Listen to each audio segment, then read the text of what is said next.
Heartily welcome to all of you on our YouTube channel Sansaar. I'm speaking Stella from Sansaar.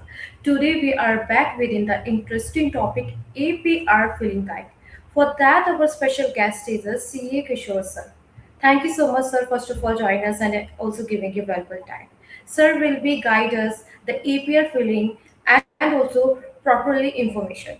So before we further ado, I have a smallest request to all of you those who are watching us to subscribe our YouTube channel and do not forget to like, share and comment. And if you guys have any doubts, so drop your comment and definitely we will reply. Now, sir, I would like to request you to share your thoughts on the today topic. Thank you, Stella. First of all, I would like to thank CA Sansaar for giving this platform to discuss my thoughts about APR filing, and also CA Vivek Khurana sir for providing us this platform. And also, I would like to thank especially Stella for arranging this for us. So I'm sure this will probably help you to understand the practical aspects about the APR filing, because as per my practical experience, APR is very important document which is required to be filed by the entities who has made an investment abroad in the form of wholly owned subsidiary entities or the subsidiary entities. But yes, somehow I think this topic is not getting that much of that attention. So I thought let us discuss that topic, and let me share my practical experience with you. And I hope you will find this session a very useful session. So moving on to the first slide. So let us first understand what is the APR. APR is an annual performance report, which is a mandatory annual compliance requirement by the India's businesses and the resident individuals, those who have done an overseas direct investment, right? So the question arises that why this filing is mandatory, why this filing is required. So this is required to give a direction or to give an idea to the RBI that the investment which an Indian entity or Indian individuals have done abroad, what this investment is giving back to them. So by this report, which is being filed by the Indian entities on yearly basis to RBI, gives the RBI a snapshot that how this investment is performing. So by this report, RBI tracks their financial strength, their financial commitments, right? So this is the report which is being filed every year on 31st December, right? So earlier it was known as Form ODI Part 3 before 2022, Consolidated ODI Regulations. Now it is known as APR, that is Annual Performance Report. So it primarily discloses the main numerical figures in the form of profit and loss account or the dividends or the net worth, etc., which gives RBI an understanding that how a particular investment which is done by Indian entities abroad are performing, right? So this is an annual requirement, as I mentioned, and has to be complied at any cost. So now moving on to the second slide, uh, which I'm trying to discuss that who all are required to file the APR. So primarily there are three categories, not four. We'll come on to the fourth category at a bit later stage. But yes, there are mainly three categories of the persons who are required to file an APR. First, the Indian companies. By Indian company means all the private and public companies with joint ventures or the wholly owned subsidiaries abroad are required to file this annual performance report. And I have first one point I would like to emphasize here that if an Indian company has invested in one more than one entity or three or four entities, then APR has to be filed separately for each and every entity. That means an Indian company can't file and consolidate APR for all the investments done abroad. Separate APR has to be filed for separate investment. And now the second category of the persons who are required to file the APR is LLPs or the partnership firms. Like in the today's world, so even LLPs and partnership firms are also investing abroad in the form of ODI. So they are also required to file an APR. And the third category is the resident individuals. So all these three categories are required to file the APR to the RBI within the specified timelines in the format prescribed. So all these aspects, the timelines, the format, and the important information that needs to be captured, we'll be discussing as we pass this through our discussion, right? So as I mentioned, there's another category for the person who is required to file the APR is the fourth category, that is a non-operational entities. So so at times the question comes that if a person or an Indian entity has invested in a foreign entity, but that foreign entity is not an operational entity, it means that there is no revenue, there is no cost, and they are not doing any business. So are we supposed to file an APR? Yes. The answer to that question is yes. Even if the foreign entity is non-operational, then also we have to file an APR. So that is also being clarified by the RBI in their facts that have been issued from time to time and updated basis the additional clarifications. So that has to be filed every year uh, basis the deadline and the prescribed format, right? So these primarily are the four categories who all are required to file the APR.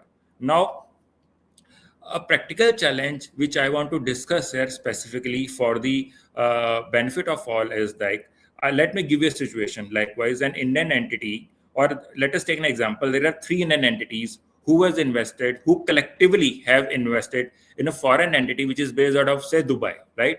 So the Indian entity A has a holding of, say, 70% in that foreign entity. Indian entity B has a holding of, say, 15%, and Indian entity C has a holding of, say, 15%. So in all, they hold 100% of that foreign entity. Now the question arises that who is required to file the APR? Or are all the three entities required to file the separate APRs, or anyone can file the APR? So this is a typical situation which I have myself encountered during a filing of an APR of a particular entity. So now this has been clarified that when the multiple Indian investors hold the stakes in the same foreign entities, then the investor with the highest percentage shall file the APR. So going back to our example, wherein Indian company A holds 70%, so Indian company has to file the APR for that particular foreign entity on the other investors, that is Indian company B and Indian company C. So in that case, Indian company has to file the APR. So let me twist an example further. So let us suppose in a particular foreign entity, uh, four shareholders are there, and every shareholder is holding 20-25% of the shares of that particular foreign entity. So in that case, who is liable to file the APR? So that is also a typical situation. So in that case, RBI has clarified that where the stakes are equal, then the one investor must be mutually designated. It means that amongst the four of themselves, they can decide or they can designate one person who can file the APR for or on behalf of all of them. So this is a practical challenge, and it has to be it is being clarified by the RBI that in those two situations, a, a person or all the shareholders can nominate one person on their behalf who can file the APR to the RBI, right? So I hope I'm making it clear to everybody these two examples, because these are the practical aspects that I have myself encountered during the filing of an APR, right? So now moving on to the next slide. So next slide specifies that when I am not required to file an APR. So there are primarily three circumstances to be discussed or to be mentioned when APR filing is not required. So first and foremost, and the important circumstance is that when the investors are holding less than 10% of equity in a foreign entity, right? Then APR filing is not required. Likewise, if foreign entity is being owned by, say, 15 or 20 Indian entities, and individually they are holding less than 10% of shares in that particular foreign entity, then APR filing is not required, right? So another circumstance when the APR filing is not required is that when the foreign entities are under liquidation, right? So when they are under liquidation, then the regular APL filing is not required. Rather, they should shift to the discontinuous filing. Discontinuous filing is another separate type of filing which is required to be filed with APR to RBI to specifically mention that our foreign entity is in the process of discontinuing of operations. So, in that particular circumstance, regular APR is not required, right? So coming on to the third circumstance, that is when APR is not required, is that when complete exit during the year. That means when we are completely exiting from that particular foreign entity, then regular filing of APR is not required. That means there is a special purpose form, that is Form FC, which is being specified by RBI under the FEMA Act to file the Form FC when we as an Indian company are planning to exit from a particular foreign entity's investment. So primarily, there are three circumstances when an Indian entity or the host entity is not required to file an APR, right? So I hope there is no ambiguity, because these three circumstances are pretty clear. And to share my practical example or practical experience, I haven't encountered any such situations. So I think these three examples are pretty clear. So there's no challenge in that as per my personal experience. However, if you need any clarifications or you need any further if you have any question on that, you can just ping me. Then probably, definitely, I'll try to answer those questions.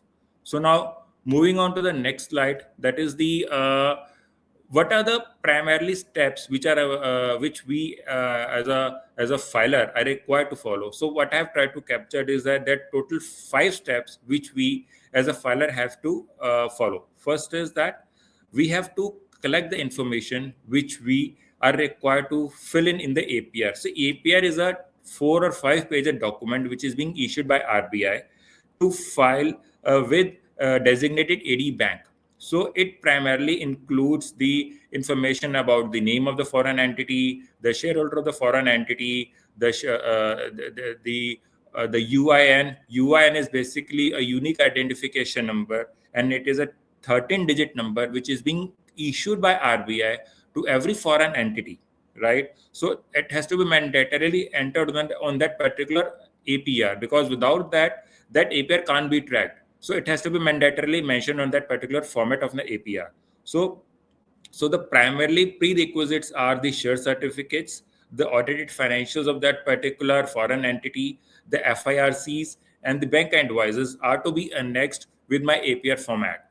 So FIRC is, like, as you all know, the foreign inward remittance certificates. So we have to annex also all those FIRCs for the remittances which we as a host country has done to the foreign entity. So that has to also be annexed with the APR during the filing at the year end, right? Now, moving on to step two is simple, that after filling the relevant information and after checking that information thoroughly, we have to put in that information in the ODI part 3 or APR, whatever you can say, and put in that particular form. And another thing is that after printing that form, that APR has to be signed. Now, there are two persons who are required to sign. First is the authorized signatory of the Indian entity or the host entity, or the shareholder of the particular foreign entity. And second person is the statutory auditor of the Indian entity, because that APR format has to be mandatorily signed by the statutory auditor of the Indian entity. And statutory auditor has to give a certificate also to that particular APR. That too also in a prescribed format, which is there in the APR format also. So every page has to be signed by the statutory auditor and the authorized signatory of the Indian entity, right? So moving on to step number 4, that after completing the step number 1, 2, 3, we have to submit that APR completed in all respects, along with the necessary annexures that we have discussed in step 1, to the AD bank. AD is basically authorized dealer bank, which is being appointed by RBI and through which we have remitted our investments to the foreign entity, right?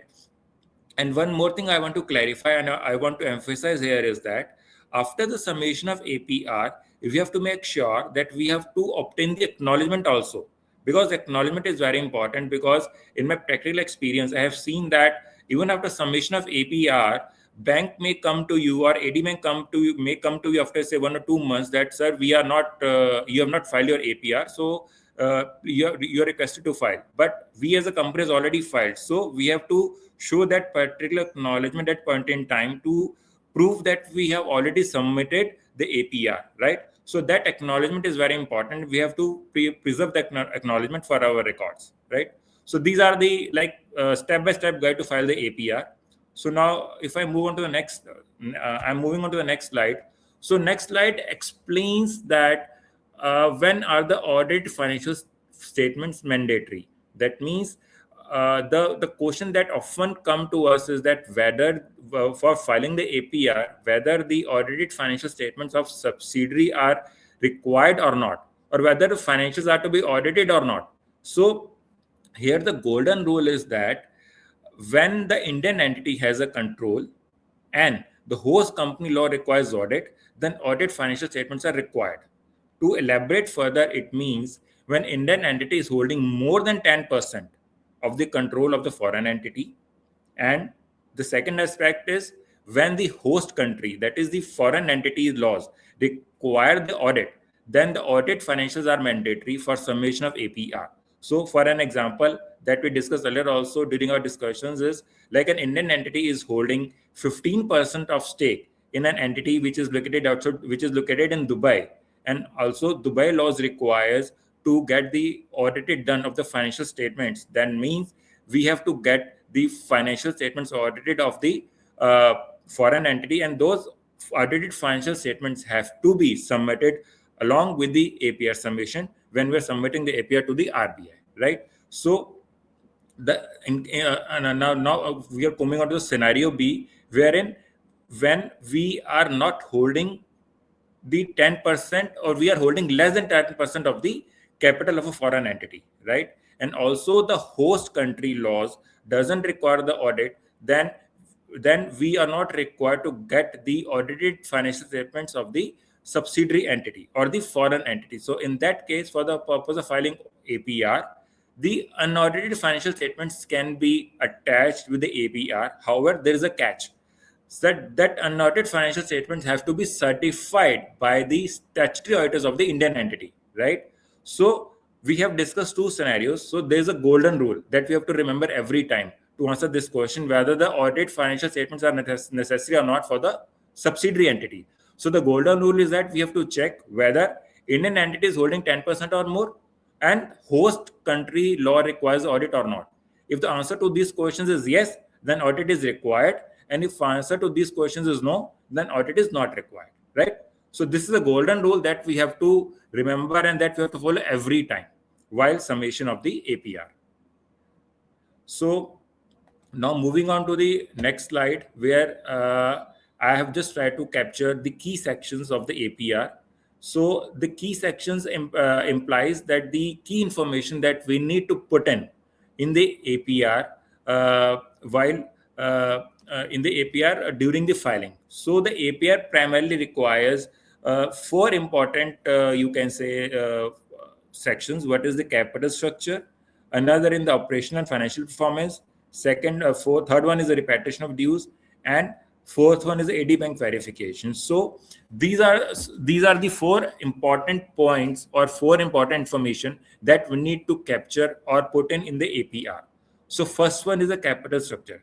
Capital structure means we have to like mention and we have to record the complete equity capital percentage holding between the Indian party and the foreign partners. It means that we have to specify the holding of the Indian party in the foreign entity and also the reporting period in that particular APR for that particular foreign entity. And we have to make sure that all the figures that we are mentioning in the APR are that of a foreign entity's functional currency.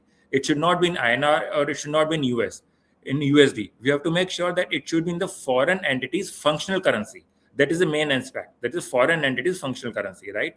We have to be make sure. And another point is that operational and financial performance. That means we have to specify the net profit and loss, the gross turnover, the revenue, the net worth of the foreign entity, right? So we have to give the financial performance of the foreign entity for that particular period for which you're filing the APR. And the third point is a repatriation of dues. It means that during the reporting period, if my foreign entity has done any remittance or any repatriate or has repatriated any dues to the Indian entities. So repatriation in maybe in the form of dividend or in the form of royalty or in the form of technical fees or consultancy fees has to be mentioned in the APR. And also we have to attach the FIRC for all those remittances along with the APR, because these FIRCs are the evidences that yes, that money has been repatriated from one entity to another, and RBI will definitely demand all these FIRCs, right?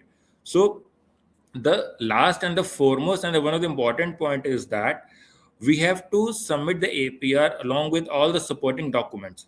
Supporting documents may be in the form of, as I discussed earlier, are like FIRCs, the audited financials, the board resolutions, etc. And again, to mention that accuracy is not negotiable.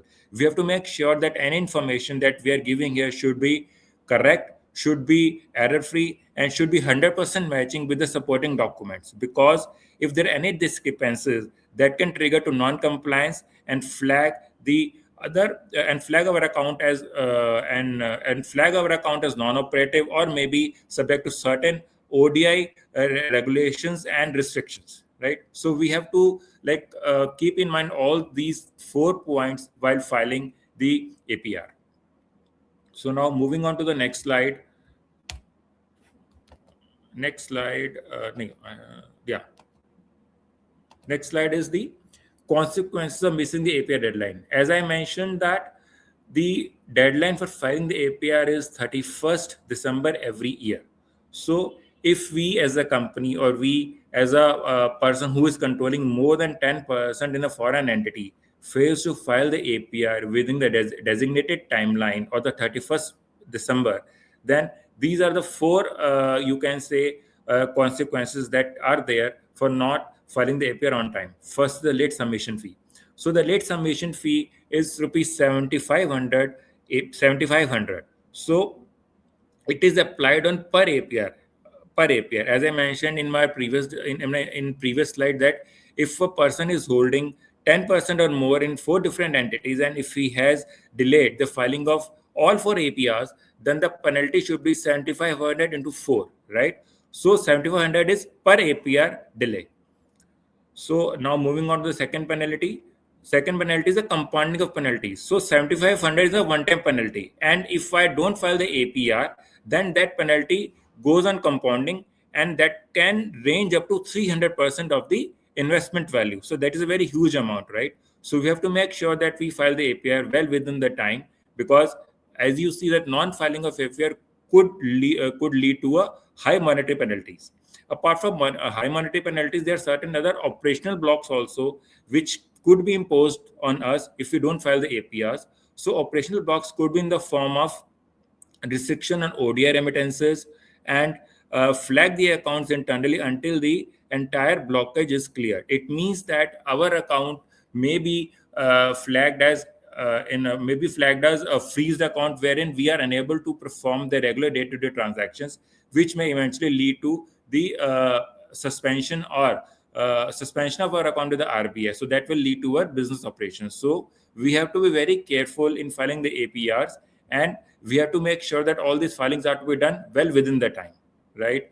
So with this, I come to end of my session, and I hope with all those discussions, maybe it must be very useful to you, because I have just tried to capture my practical experience with you, and I'm open to answer all your queries or clarifications that you may have. You can send all those queries, and we'll try to answer those queries.